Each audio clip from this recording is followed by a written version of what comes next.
जी कैफ 6 आज के लेक्चर का आगाज करते हैं। Lecture number 34।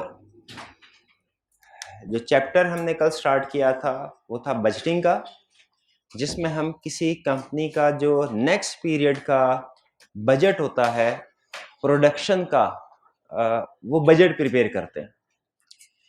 और इस बजट प्रिपरेशन में हमें डिफरेंट अकाउंट्स के बजट बनाने पड़ते हैं, जैसे सेल्स का बजट, जैसे प्रोडक्शन का बजट, फिर इसके बाद मटेरियल, फिर लेबर और ओवरहेड।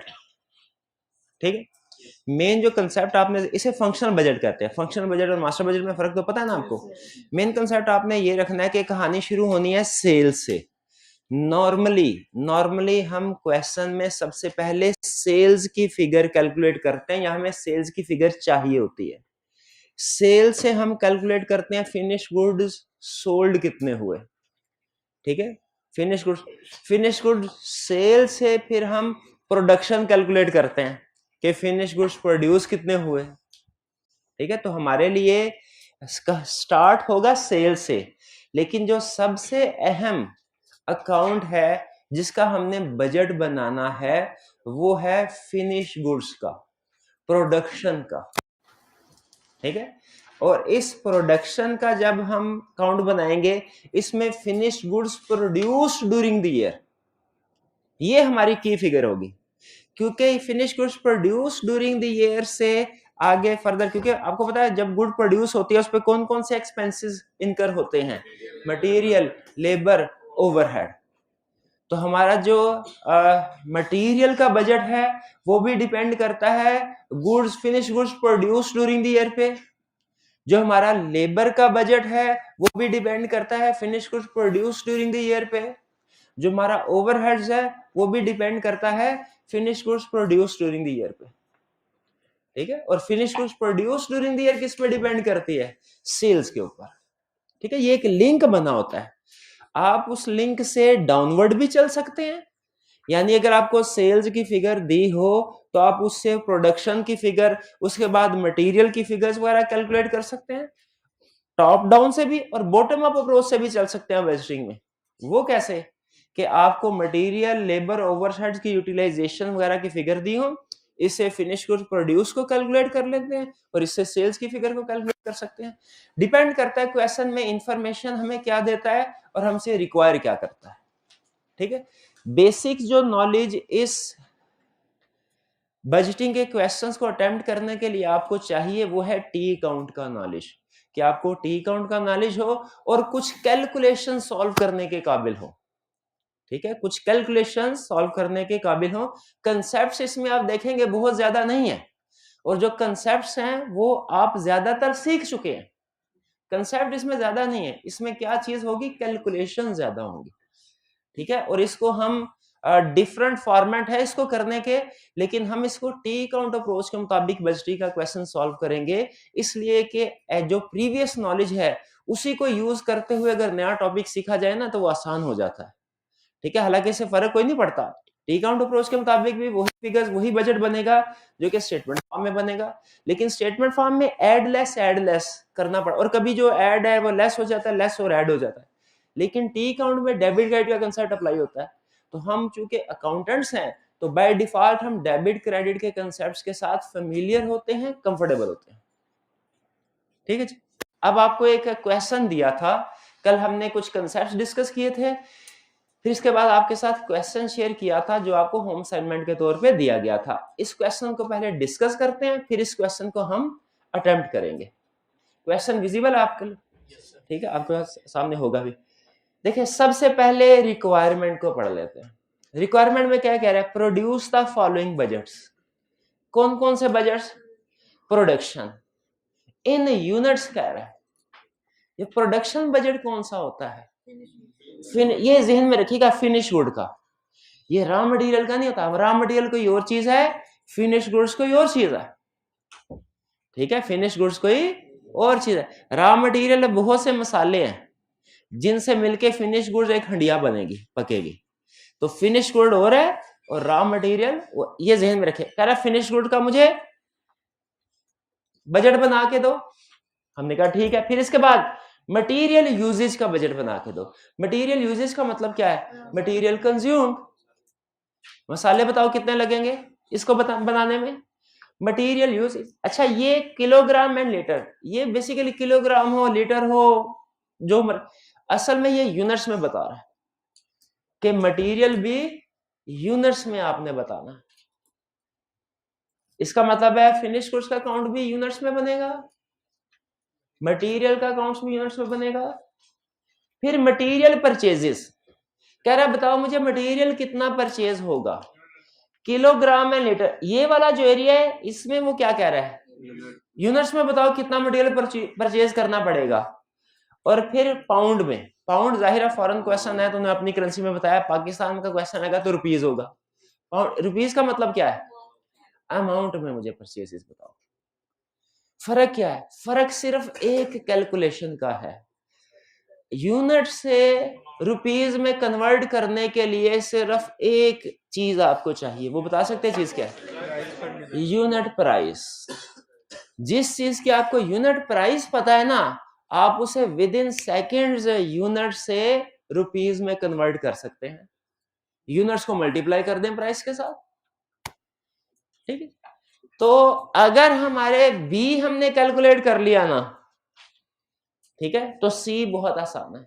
या यूं कह ले, सी अगर परचेजेस हमने यूनिट्स में कैलकुलेट कर ली तो रुपीज में कैलकुलेट करना इंतहाई आसान है। क्यों इंतहाई आसान है? सिर्फ मल्टीप्लाई करना। और लेबर भी, लेबर का अकाउंट भी बनाना है, आवर्स में भी यानी यूनिट्स में भी और अमाउंट्स में भी। यहां तक क्लियर है? रिक्वायरमेंट समझ आई? वैसे जब फिनिश गुड्स जो प्रोड्यूस होती है ना, उसमें 3 तरह के एक्सपेंसेस होते हैं, मटेरियल, लेबर और ओवरहेड। इसमें उसने ओवरहेड को टच नहीं किया, कोई इशू नहीं। मटेरियल और लेबर को तो किया, आसान हो गया हमारे लिए, मटेरियल और लेबर का अकाउंट बनाना है। अच्छा मुझे बताइए, इसमें क्या फिनिश गुड्स का अकाउंट बनेगा? यूनिट्स में। मटेरियल का अकाउंट बनेगा यूनिट्स में और अमाउंट्स में भी। क्या हमारे पास लेबर का अकाउंट बनेगा? यूनिट्स में भी अमाउंट्स में भी। यहां तक क्लियर है? अच्छा मुझे ये बताइए कि तरतीब उसने वैसे दे दी है और इसी तरतीब से हम बनाते हैं, लेकिन अगर तरतीब ना दी होती उसने या तरतीब आगे पीछे की होती, सबसे पहले आप कौन सा अकाउंट बनाते हैं? प्रोडक्शन का अकाउंट, क्योंकि कहानी स्टार्ट प्रोडक्शन से होती है। यूनिट्स प्रोड्यूस से फिर हम कैलकुलेट करते हैं मटेरियल कितना लगेगा, लेबर कितनी लगेगी। ऐसा क्लियर है? अच्छा मुझे एक और सवाल का जवाब दीजिए, ये मटेरियल यूजेज और मटेरियल परचेजेस में क्या फर्क होता है? कैसे फर्क होता है? अगर मैं मटेरियल का अकाउंट बनाऊं तो उसमें डेबिट साइड पे ओपनिंग स्टॉक होगा, इधर क्लोजिंग स्टॉक होगा। परचेजेस किधर आएगा? डेबिट साइड पे। और मटेरियल यूजेज क्रेडिट साइड। जब परचेजेस और यूजेज में फर्क हमें पता है, शाबाश। अब क्वेश्चन स्टार्ट करते हैं। कहता है डब्ल्यू कोई कंपनी है, wishes to calculate an operating budget for the forthcoming period, आने वाले पीरियड के लिए बजट कैलकुलेट करना चाहते हैं। Information regarding product cost and sale level is as follows. ये इंफॉर्मेशन दी है, वन बाय वन स्टडी करते हैं। प्रोडक्ट, अच्छा इसका मतलब है इसमें 2 प्रोडक्ट्स है, प्रोडक्ट ए और प्रोडक्ट बी। प्रोडक्ट क्या है? फिनिश गुड्स के मटेरियल? फिनिश गुड है, याद रखिए। प्रोडक्ट क्या है? Finish good. ये हमारी फिनिश गुड ए, ये फिनिश। इसका मतलब है दोनों फिनिश गुड्स का हमने बजट बनाना है या किसी एक का बनाना है? दोनों का बनाना है। अच्छा यहां पे आपके पास 2 ऑप्शन दे रहा हूं, एक ऑप्शन, एक फॉर्मेट सही है, एक फॉर्मेट गलत, टेक्निकली गलत है। टेक्निकली गलत से मुराद ये कि वो टाइम वेस्टेज का बायस बनेगा, टाइम बहुत ज्यादा आपका लेगा। 2 फॉर्मेट बनाने के इस तरह के क्वेश्चन जिसमें मल्टीपल प्रोडक्ट्स हो, मल्टीपल फिनिश गुड्स या मल्टीपल मटेरियल हो, 2 तरह के फॉर्मेट है। अहम चीज, पहला फॉर्मेट ये कि पहले मटेरियल जो फिनिश गुड ए है इसकी सारी कैलकुलेशन की जाए, फिर इसका मटेरियल, इसका लेबर, इसकी कैलकुलेशन अदा की जाए। फिर फिनिश गुड बी की तरफ आए, इसकी प्रोडक्शन, इसका मटेरियल, इसका लेबर अलग कैलकुलेट किया जाए। एक फॉर्मेट ये। दूसरा फॉर्मेट क्या है, एक ही टी काउंट बनाया जाए, उसमें 2 कॉलम ऐड कर दिए जाए, एक कॉलम एक का, एक कॉलम डेबिट साइड पे भी 2 कॉलम, क्रेडिट साइड पे भी 2 कॉलम, डेबिट साइड पे ए और बी, क्रेडिट साइड पे भी ए और बी। बताइए कौन सा फॉर्मेट बेहतर है? सेकंड फॉर्मेट बेहतर है। ये आपका टाइम बचाएगा, ये आपका 50% टाइम बचाएगा, क्योंकि अब आपने सिर्फ फिगर्स लिखनी है बी की, बाकी बी का सारा फॉर्मेट वही यूज हो जाएगा जो ए के लिए बनाया है। भी समझ आ रही है? ठीक है। जैसे अगर आप ये देखें, आपके सामने ये फॉर्मेट बना है प्रोडक्शन का यूनिट्स में, ये बेसिकली ए का अलग से और बी का अलग से भी बनाया जा सकता था, लेकिन क्या किया हमने, हमें जब पता चला कि इसमें 2 प्रोडक्ट्स है, हमने कहा क्वेश्चन को डबल ना करें, हम क्वेश्चन को सिंगल ही रहने दे। सिंगल कैसे रहने दे, हम एक ही काउंट के अंदर 2 कॉलम बना लेते हैं। इस कॉलम में आएगी फिनिश गुड्स ए की फिगर्स, इसमें आएगी फिनिश गुड्स बी की फिगर। क्लियर हुआ? अच्छा बताइए, ये गलत तो नहीं हो जाएगा? डेबिट क्रेडिट के कंसेप्ट सही फॉलो करेंगे तो गलत नहीं होगा। तो हमेशा के लिए वसूल बना लीजिए। क्या, अगर क्वेश्चन के अंदर मल्टीपल प्रोडक्ट्स हों तो आपने उनका अलग अलग अकाउंट बनाने की बजाय, अलग अलग बजट बनाने की बजाय एक ही फॉर्मेट यूज करना है, उसमें कॉलम बढ़ा देने। ठीक है। और अगर फर्ज कीजिए प्रोडक्ट एक ही होती, साल एक से ज्यादा होते, साल एक से, तो क्या आप हर साल का अलग अलग अकाउंट बना रहे हो? नहीं। ठीक है। उसमें भी आपके पास ऑप्शन है, उसमें ज्यादा एक ऑप्शन क्या है, ऊपर नीचे भी कर सकते हैं। दूसरी ऑप्शन क्या है, इस तरह भी यूज कर सकते हैं। ये डिफरेंट फॉर्मेट आपको बता रहा हूं अटेम्प्ट करने के। जैसे जैसे आप प्रैक्टिस करते जाएंगे ना, आपको खुद पता चल जाएगा कि कौन सा फॉर्मेट सबसे आसान है, कौन सा फॉर्मेट सबसे। तो पहली चीज है, में रखिए 2 प्रोडक्ट्स हैं, हमने इनका अलग अलग से अकाउंट्स वगैरह नहीं बनाने। एग्रीड। मटेरियल रिक्वायर्ड्स, इस इंफॉर्मेशन का क्या मतलब है, एक्स और वाई, इसका मतलब है 2 मटेरियल यूज हो रहे हैं इन गुड्स को बनाने के लिए।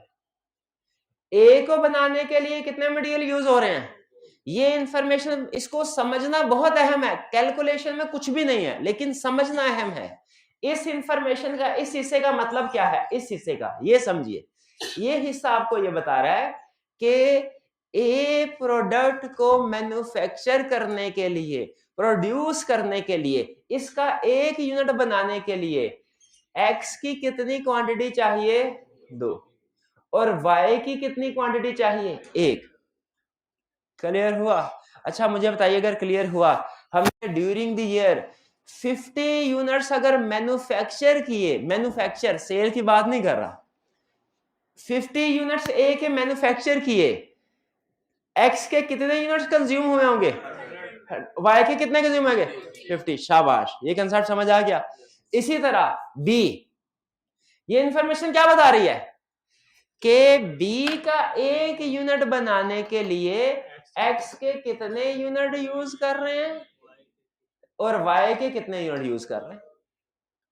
अगर समझ आई है ये फिगर्स, तो मुझे बताइए, अगर हमने ड्यूरिंग द ईयर बी के 50 यूनिट्स प्रोड्यूस किए हों, प्रोड्यूस, सेल्स नहीं, ये ना हो कभी आप इसको number of unit sales sold के साथ मल्टीप्लाई कर दें, ना ना ना ना ना, number of unit produce, 50 units produce किए हो बी के, तो एक्स के कितने यूनिट्स कंज्यूम हुए होंगे।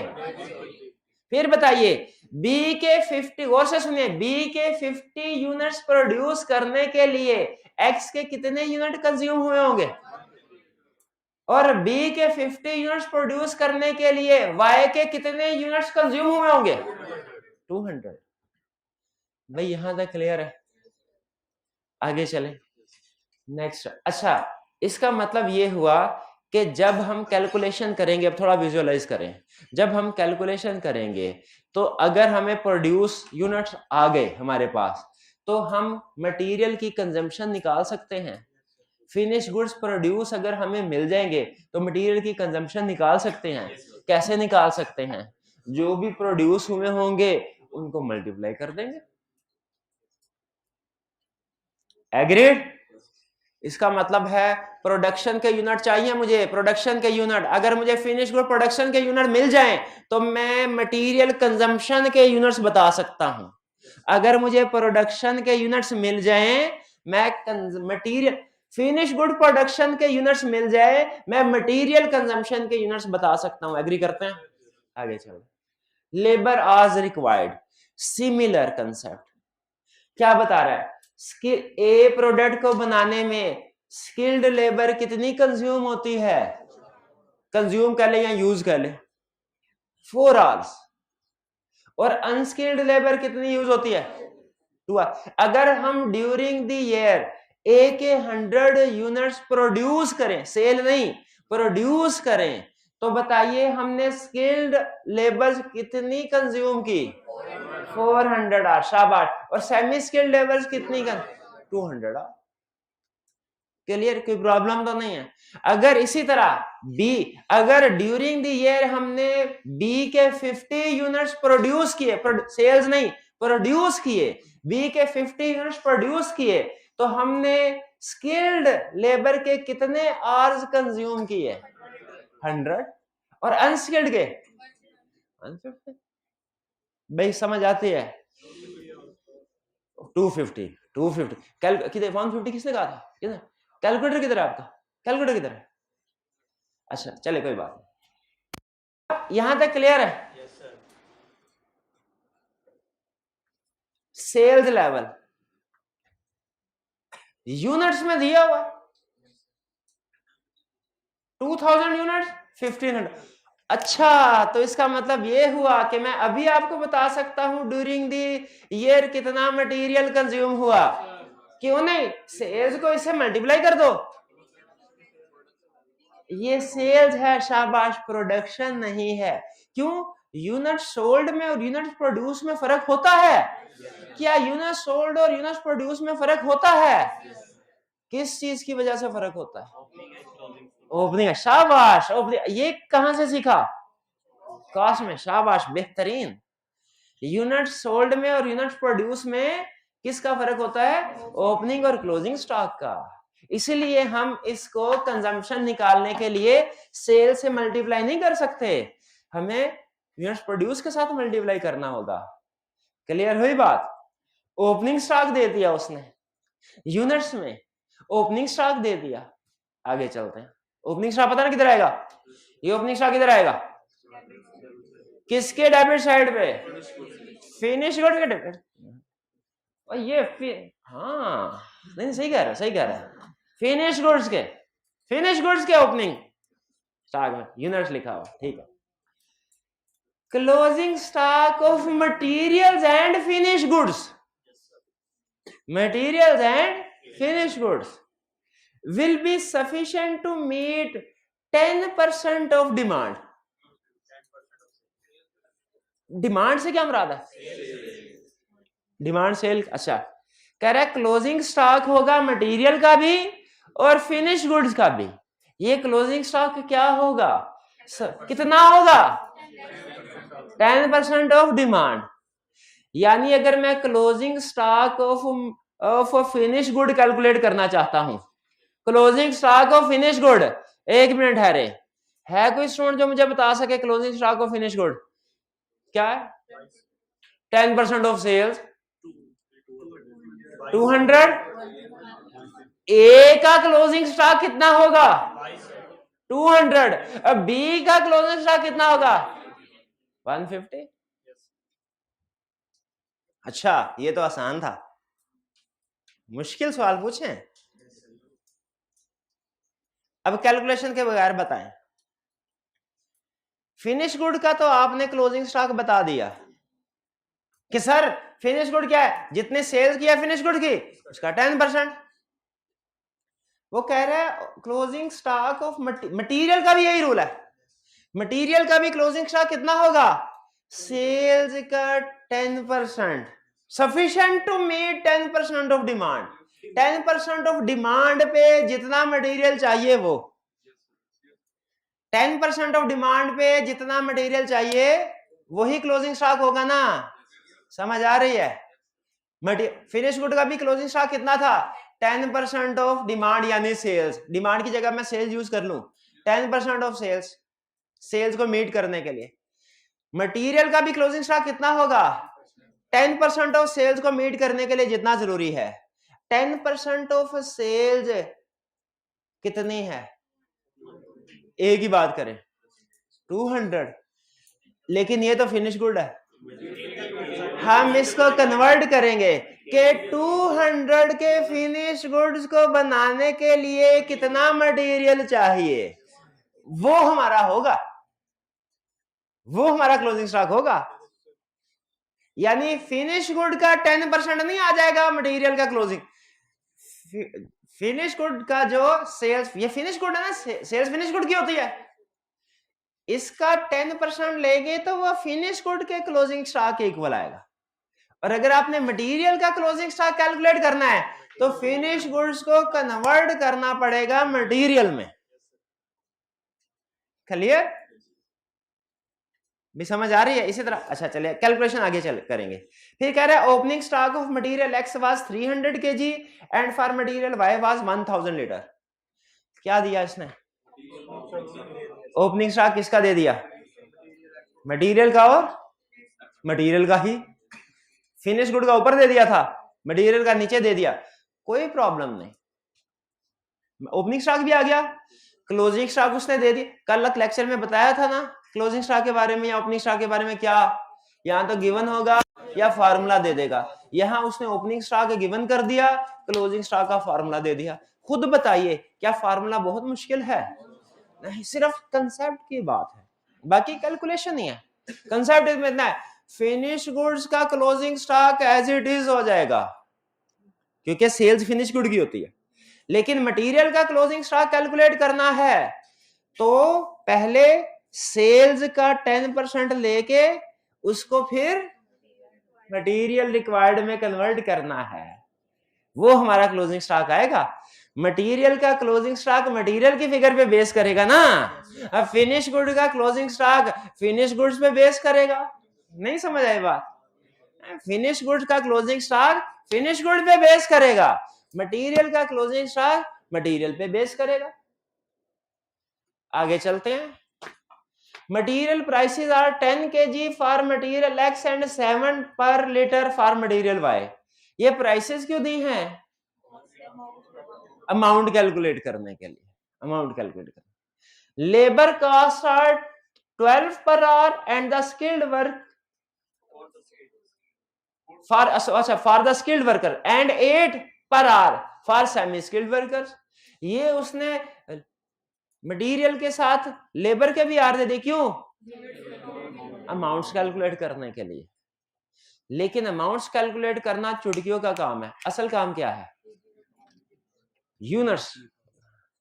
Produce the following budget, information सारी पढ़ ली, स्टार्ट करें। अब एनालिसिस भी हमने कर लिया, हमने सीख भी लिया, लेकिन अब कैलकुलेशन करते हैं और इसको प्रिपेयर करते हैं। सबसे पहले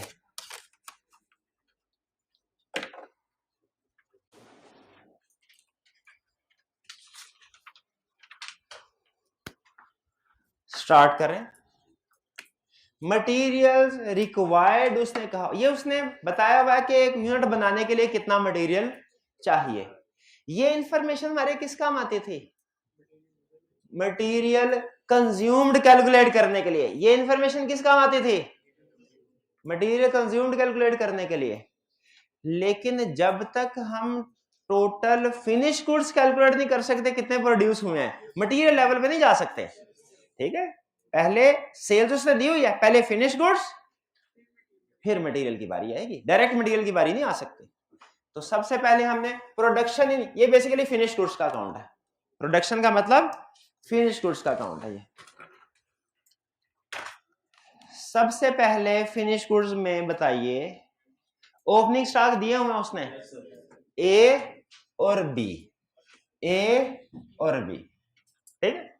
ओपनिंग स्टॉक किधर आएगा, अच्छा आपने इंग्लिश पे गौर नहीं करना, ओपनिंग स्टॉक अगर मैं ओपी भी लिख दूं तो चलेगा, वह मैं ऐसे लिखूंगा नहीं, मेरी आदत नहीं है, लेकिन फर्स्ट असल फोकस कंसेप्ट पे करना है। ओपनिंग स्टॉक ए फिनिश गुड का ओपनिंग स्टॉक गलती से भी मटेरियल का नहीं लिख देना। कितना है? ए का है 100 और बी का है 200। एक देखिए एंट्री ठीक गई है 200। ओके, अब क्या करना है? क्लोज सेल्स ए के कितने हैं? 2000। बी के, इन्होंने कहा क्लोजिंग स्टॉक। मैं क्लोजिंग स्टॉक नहीं लिख सकता उसी रीजन की वजह से, जिस रीजन की वजह से पहले मटेरियल का अकाउंट नहीं बना सकता। क्यों भला? क्लोजिंग स्टॉक की फिगर बेस कर रही है सेल्स पे, तो मुझे असूली तौर पे पहले सेल्स को डील करना है, फिर क्लोजिंग स्टॉक की तरफ जाऊंगा। हालांकि कहने को अभी भी कैलकुलेट हो सकता है फिगर हमारे पास, लेकिन बेहतर तो तरतीब से चले।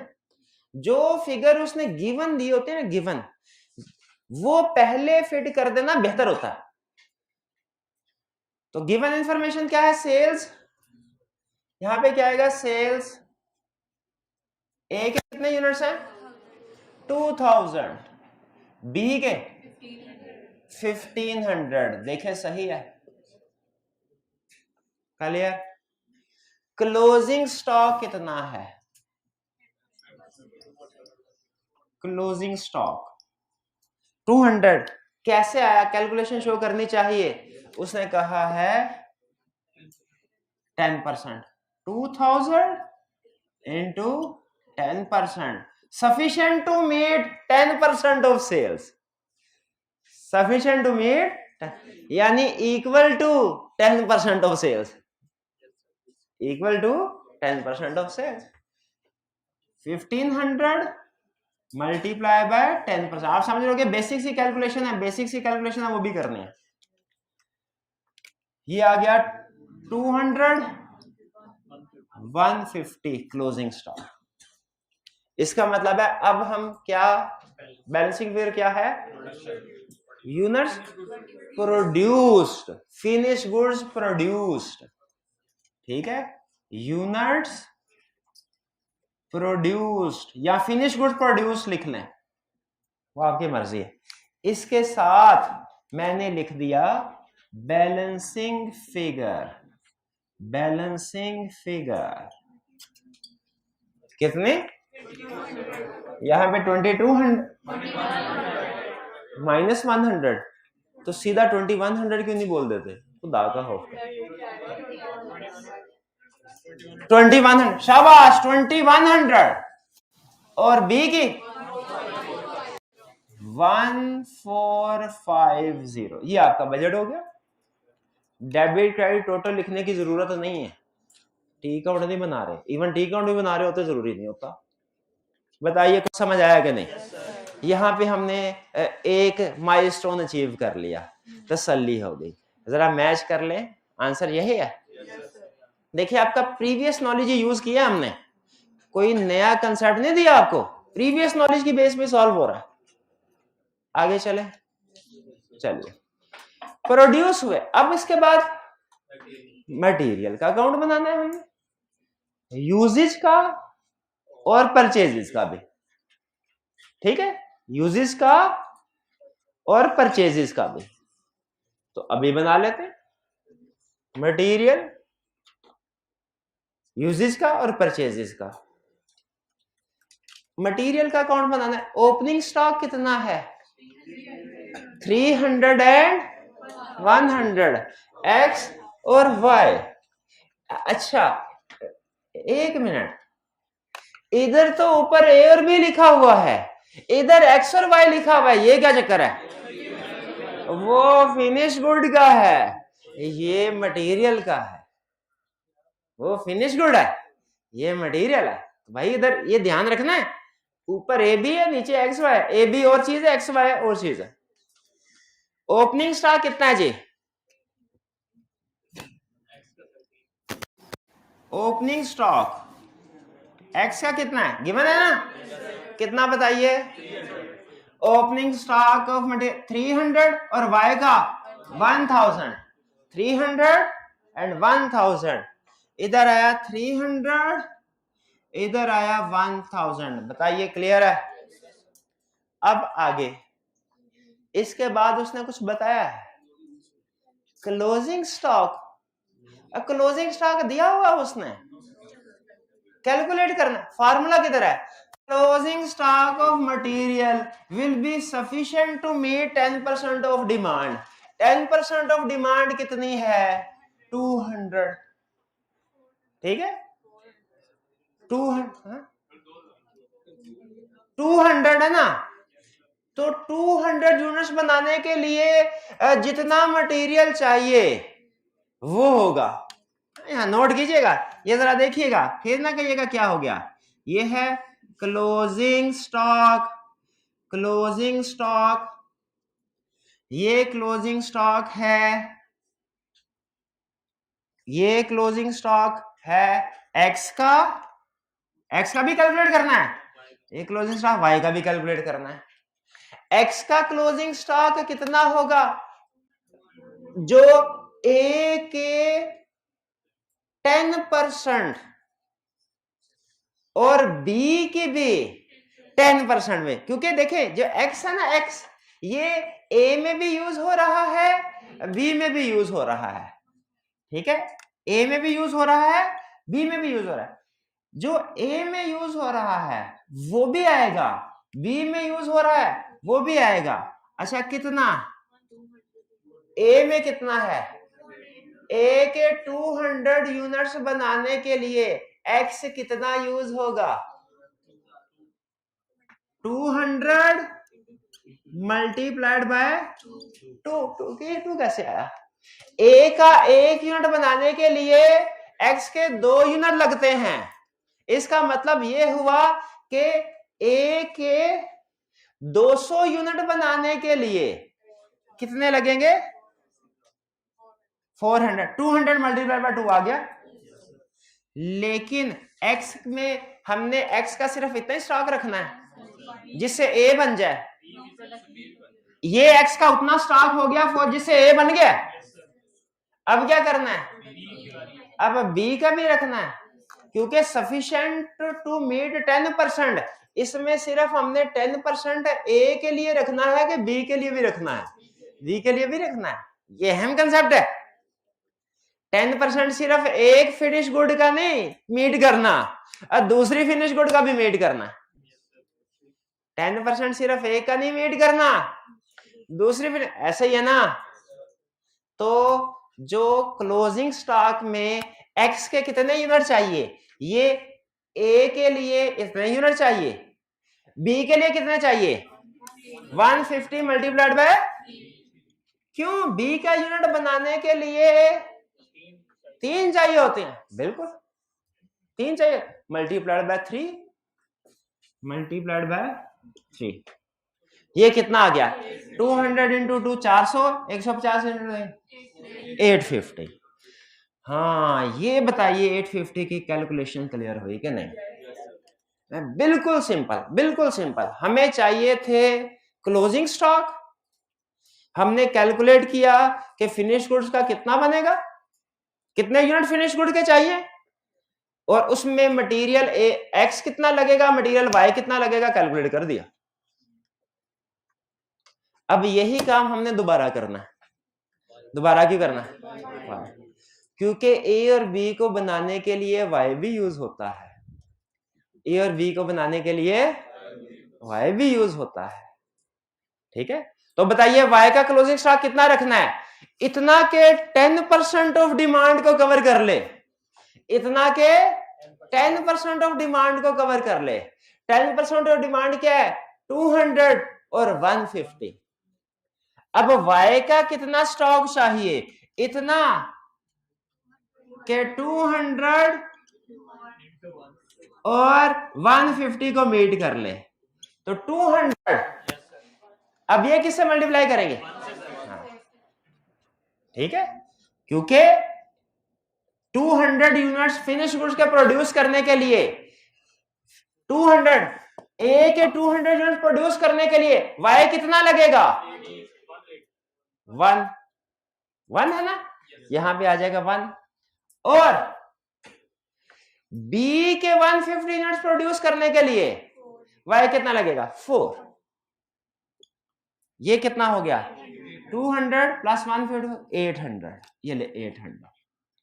अच्छा इसमें ना थोड़ा सा आपका माइंड घूम रहा होगा, इसलिए कि दो प्रोडक्ट हैं, हर प्रोडक्ट को बनाने के लिए दो मटेरियल है, तो ये थोड़ा कॉम्बिनेशन बना के सोचना पड़ता है। ये मटेरियल प्रोडक्ट ए के लिए कितना चाहिए, और फिर एक्स मटेरियल प्रोडक्ट बी के लिए कितना चाहिए, फिर वाई मटेरियल प्रोडक्ट ए के लिए कितना चाहिए, और फिर वाई मटेरियल प्रोडक्ट बी के लिए कितना चाहिए। ये थोड़ा सा सोचना पड़ता है। थोड़ा इस बात से तो एग्री करते हैं कि ए को बनाने के लिए एक्स भी चाहिए, वाई भी चाहिए, बी को बनाने के लिए एक्स भी चाहिए, वाई भी चाहिए। तो इसका मतलब है वाई, एक्स और वाई का जब मटेरियल का क्लोजिंग स्टॉक कैलकुलेट कर रहे होंगे, उसमें ए भी काउंट फॉर होगा, बी भी इंक्लूड होगा। ये आपने घर जाके भी ना जब खुद से कैलकुलेशन करना, ये कैलकुलेशंस आपने इसके ऊपर खास तवज्जो देनी है। इसमें है कुछ भी नहीं, लेकिन कॉम्बिनेशन बना के ना थोड़ा सा उलझा देता है। कुछ में सिंपल, कितना स्टॉक चाहिए उसमें इतना रॉ मटेरियल लगेगा, मल्टीप्लाई कर दो, इतना क्लोजिंग स्टॉक इसके लिए इतना मटेरियल चाहिए, मल्टीप्लाई कर दो, डन।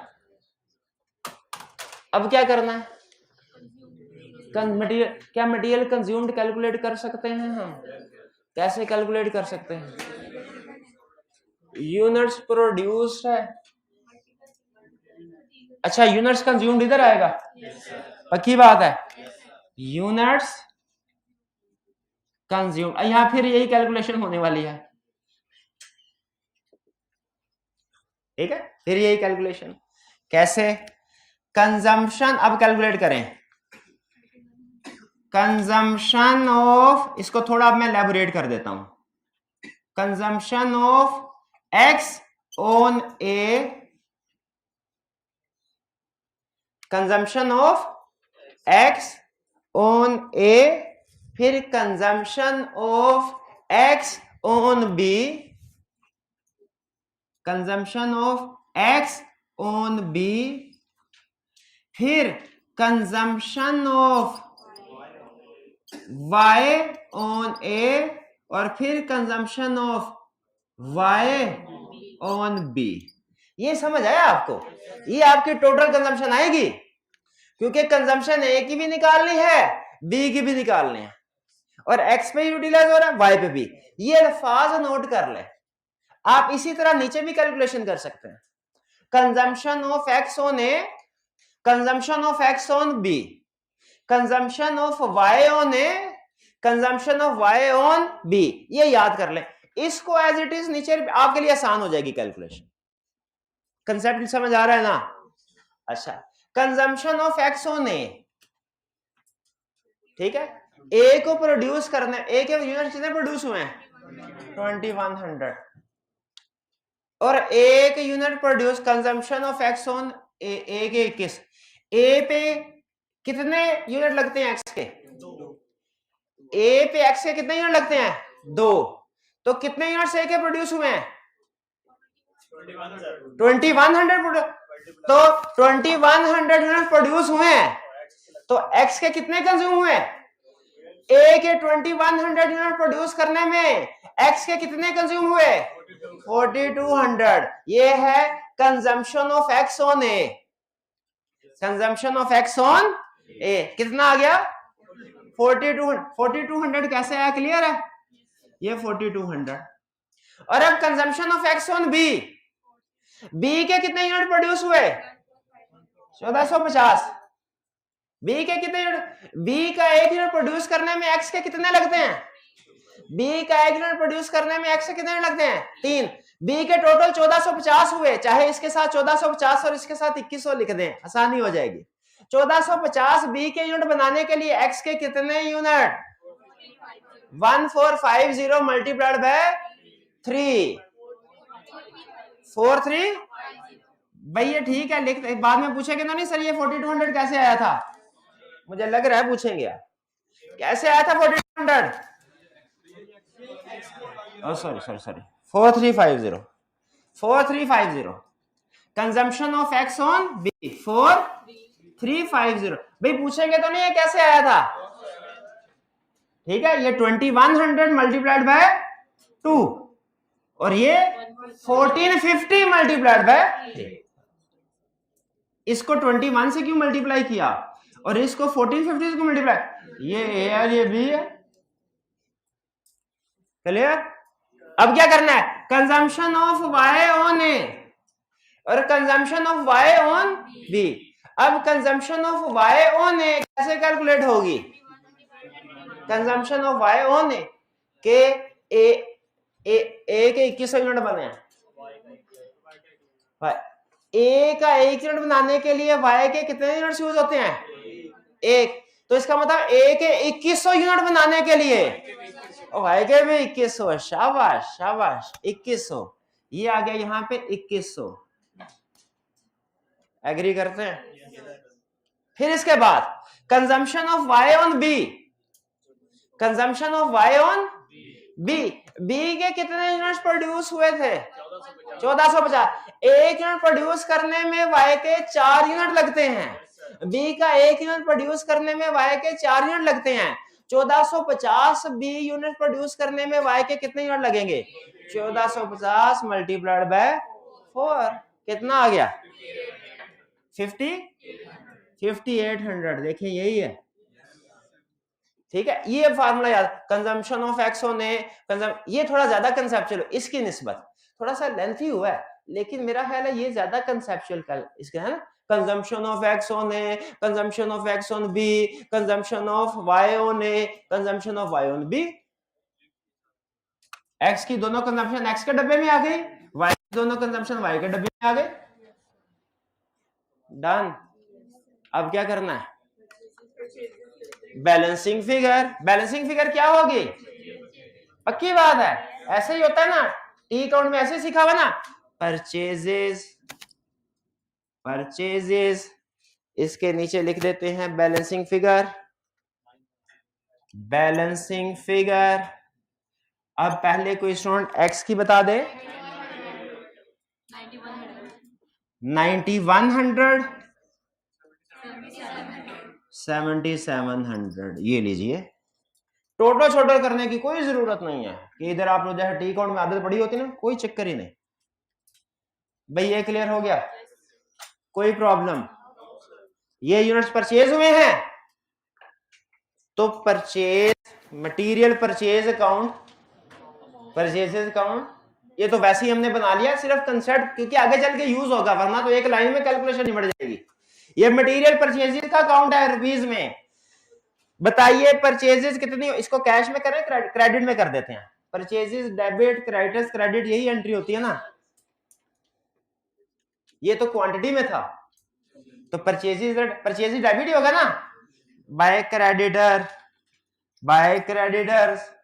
परचेज कितने से एंट्री होगी, 9100 इंटू 10।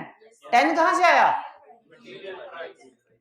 किधर लिखी है, मटेरियल प्राइस एक्स की 10 है वाई की 7 है, एक्स की 10 है वाई की 7 है, एक्स का परचेज किया 9100, तो ये होगा 9100 मल्टीप्लाइड बाय 10, और ये क्या होगा 7700 मल्टीप्लाइड बाय 7, ये आया 91,000,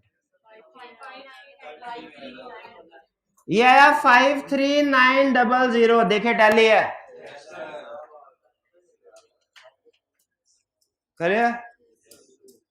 अब क्या करना है, लेबर, लेबर भी उसी तरह है, कैसे, वो कह रहा है अब बताइए लेबर आवर्स में भी पाउंड में भी, आवर्स में यानी यूनिट में ऊपर कैलकुलेट कर लेते हैं।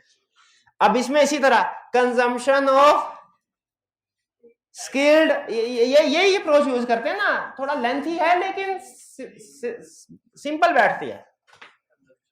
Consumption of skilled, skilled S S, ठीक है, consumption of skilled on A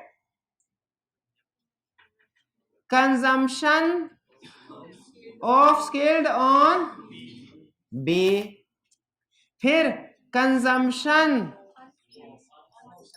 of semi skilled SS semi skilled on A consumption of semi skilled on। ये समझ आया कि नहीं आया आपको?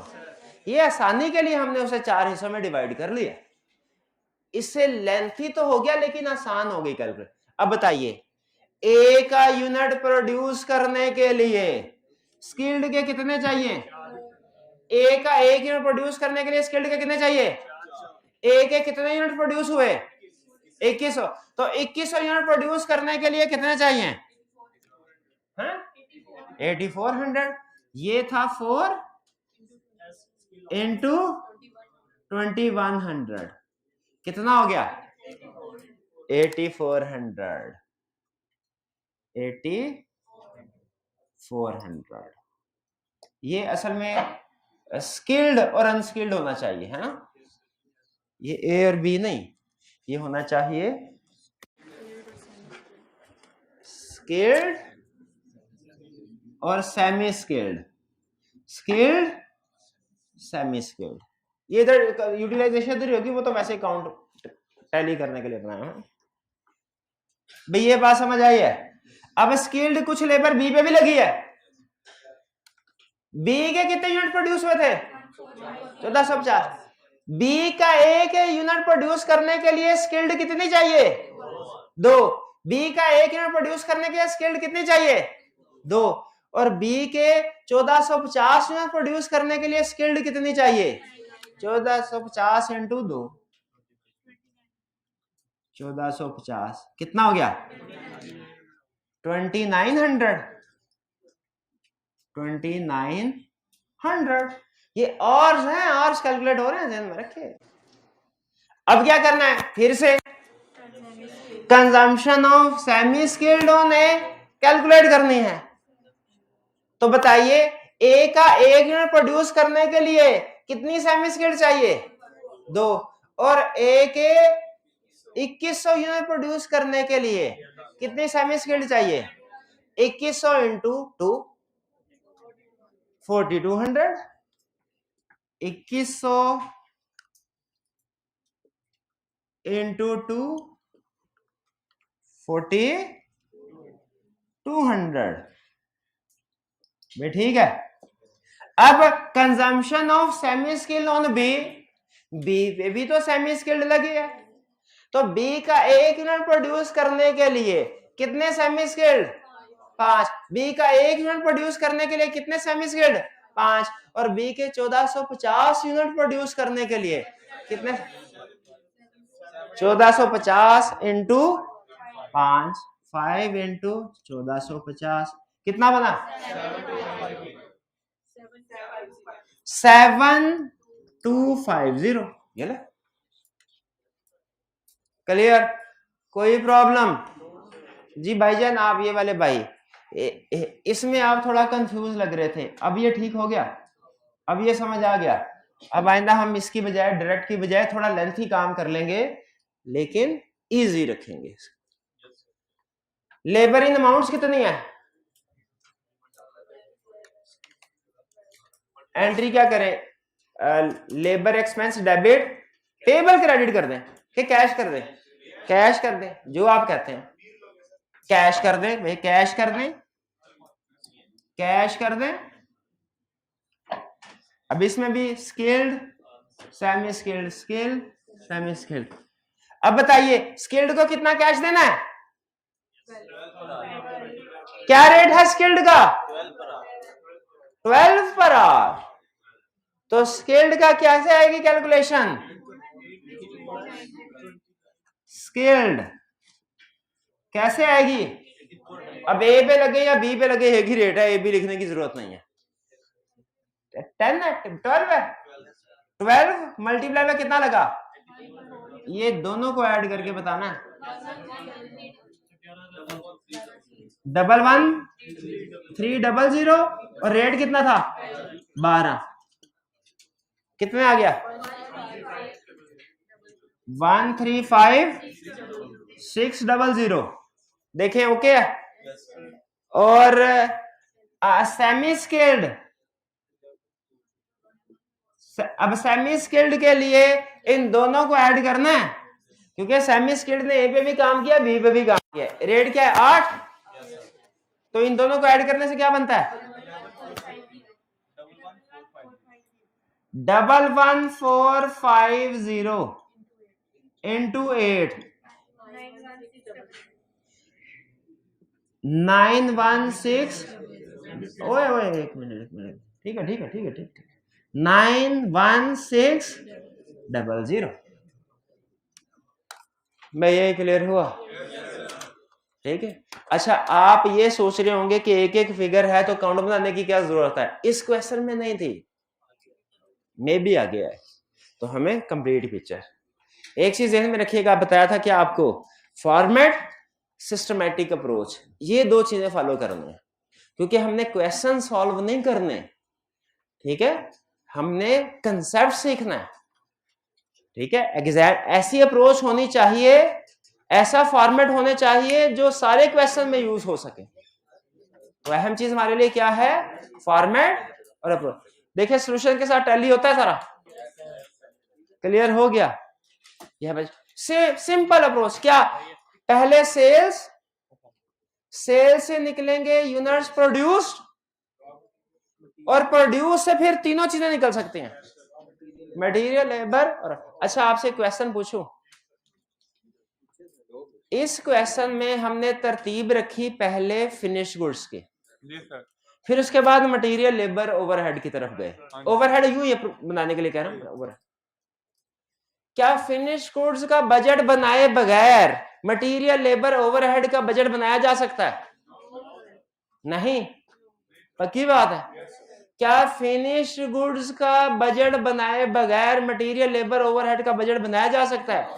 नहीं बनाया जा सकता। सीधी अप्रोच में तो नहीं बनाया जा सकता, दूसरी में वो देखेंगे कि क्या कर, नहीं बनाया जा सकता। अगला क्वेश्चन मेरा, अगर प्रोडक्शन बजट बन गया हो, हम नॉर्मली पहले मटेरियल बनाते हैं फिर लेबर, क्या प्रोडक्शन बजट बन गया हो, मटेरियल का बजट बनाए बगैर लेबर का बजट बन सकता है? बन सकता है? पक्की बात है, शाबाश, बिल्कुल बन सकता है, बिल्कुल बन सकता है। लेकिन एक क्वेश्चन और जहन में बिठा लें, क्या ओवरहेड का भी बजट बन सकता है मटेरियल के बगैर या लेबर के बगैर? इस क्वेश्चन पे क्वेश्चन मार्क लगा लें इसका। लेकिन बेसिक कंसेप्ट का सीखा, पहले फिक्स फिनिश गुड का प्रोडक्शन का बजट बनेगा, फिर निचले लेवल के बजट बनेंगे मटेरियल, लेबर, वरना नहीं। और निचले लेवल पे बजट पे मटेरियल अलग है, लेबर अलग है, चाहे पहले मटेरियल बना ले चाहे पहले लेबर बना ले, कोई इश्यू नहीं। क्लियर? क्वेश्चन क्लियर हो गया? आज घर जाके आपने इसे दोबारा से अटेम्प्ट करना है, खुद से लाजमी अटेम्प्ट करना है। और होम असाइनमेंट नोट करने में जुबानी बात हो रही है। आई कैप की बुक में self test question 1, self test question, self test question सिर्फ एक, ज्यादा 3 4 नहीं दे रहा, क्योंकि हमने अन्यवा प्रैक्टिस के ऊपर नहीं जाना, नंबर्स में नहीं गुम हो जाना, कंसेप्ट बिल्ड करने हैं। इससे अगर दो आई कैप की बुक से, आई कैप की बुक से,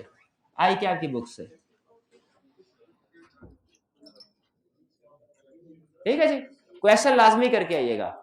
आज का लेक्चर यहाँ पे खत्म करते हैं हम। अल्लाह हाफिज।